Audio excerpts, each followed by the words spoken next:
Hi, gusto mo bang kumita at magkaroon ng sariling negosyo?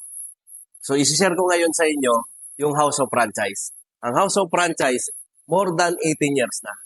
At yung company na to, mayroong iba't ibang klaseng food franchise. Kasama na dito yung Siomai King, kasama na dito yung Potato King, Noodle House, Burger Factory, Melty, at Coffee Bat Bitter natin.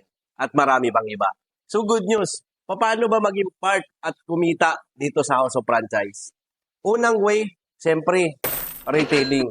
So ano-ano yung pwede mong ibenta? Lahat ng food products natin like siomai, siopaw, pwede mong ibenta sa community mo or sa mga kapitbahay mo or sa mga k-system mo. So pangalawang kitaan, pwede ka nang kumita dito through dropshipping. So ano naman tong dropshipping? Dito kasi sa House of Franchise, lahat ng food products magkakaroon ka ng online store or shop link. Na lahat ng food products natin nandun sa online store mo. So ang gagawin mo lang, i-advertise mo lang sa lahat ng social media mo. May magde-deliver, kikita ka na. Kasi lahat ng u-order doon sa shop link mo, company na yung magbabalot, company na magpapak, company na magde-deliver. So yung income mo, papasok na sa JC Wallet mo. So another way, paano kumita? So lahat ng kakilala mo o kaibigan mo na gusto rin mag-franchise ng food products natin, good news, magkakaroon ka ng komisyon ng 30 to 50,000 depende sa food cart na gusto nilang i-franchise.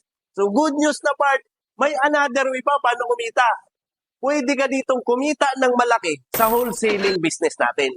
So pwede kang bumili ng bulto-bultong produkto sa lahat ng food products natin na pwede kang kumita ng 100,000 to 450,000 per month. So ano pang inaantay mo?